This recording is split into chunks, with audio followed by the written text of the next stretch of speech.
don't care to. Call it. Listen, I'm not going to start micro-analyzing Donald Trump's utterances. It's a dangerous place to be. Governor, your lottery proposal is getting some interest from Democrats in the legislature, at least in the state Senate. I saw the memo from the AG. He said that it passes constitutional muster. What were those reservations, and do you feel now in subsequent developments about Mr. Flynn that you're vindicated? You know, listen, I think I said earlier, I think I got asked this by George Stephanopoulos, I think. It was the first time I commented on this. I think it's safe to say that General Flynn and I didn't see eye to eye. And that I didn't think that he was someone who would bring benefit to the president or to the administration. And I made that very clear to candidate Trump, and I made it very clear to President-elect Trump. That was my opinion, my view. Do I feel vindicated? I don't have any need to feel vindicated one way or another, Charlie. You make recommendations, you do the best you can to make recommendations to a president-elect. In that context, I did. But I would just say this to you. If I were president-elect of the United States, I wouldn't let General Flynn in the White House, let alone give him a job. What was the source of those reservations? I'm not going to get into specific. I'm not going to get into specific because some of it involves classified information that I'm just not at liberty to discuss. I don't want to get into. Hey, let those kids in. Come here. Come on. Let them in. Come see your democracy at work. They come in. Troops, let them in. Come on. Come on in. I'm working here. Come on. I'm trying to wave to you at the same time. It's very distracting. So anything you can do to distract me from Claude is always a positive. Come on. Come on in. You come on. Come on. Come on. Come on in. Come on in. Come on. Come back here. Come back here. Guys, come on in. Where are you from? Lakewood? Excellent. Come in. You can stand back here. Ask him hard questions. No, they're not going to get any questions. So come on in. You guys can get questions afterwards. Come on in. It's much better to see it from here than to look through the windows.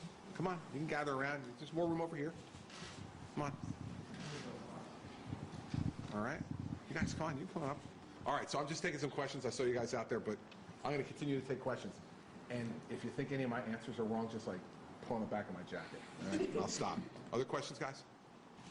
But you got to ask some. Now they're here. Yeah. Just following up on Charlie's question. Back during the presidential campaign, there were reports that you and General Flynn and original time Mr. Trump had a clash. That was completely untrue. It's categorically untrue. The report was untrue.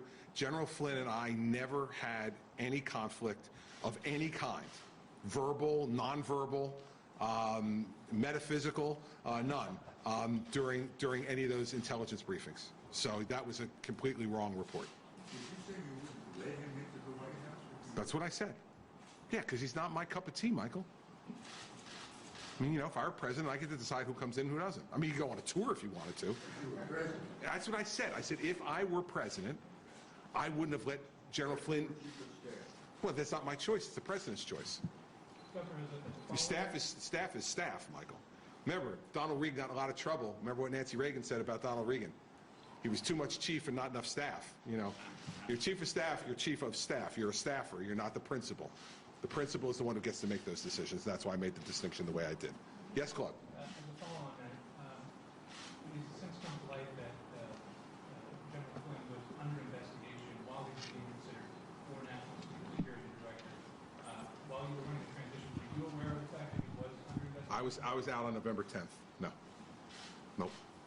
I was out as chairman. I think it was the 10th or 11th of November, one of those. So, no, never had, no one ever informed me of that. Nope. And I don't even know if that were, one, let me make sure, by assuming the facts supposed in your question, I don't want to adopt them. All I know is what I've read in the newspapers about the fact that that people were informed at some point. I think they said in January of him being under investigation. I don't know if that's true or it isn't. But I was not informed in any way about him or anyone else being under investigation during my time as transition chairman from April till the 10th or 11th of November, whenever I was asked to step down as chairman. Given that he was under investigation, do you think they should have cut ties Hypothetical question, Claude. Not going to go there. Yeah, Matt. As you talked about past governors, your theory about Republican governors, your economy does better than a president. It's not my theory, Matt. I'm stopping your question. It's not a theory. It is factual.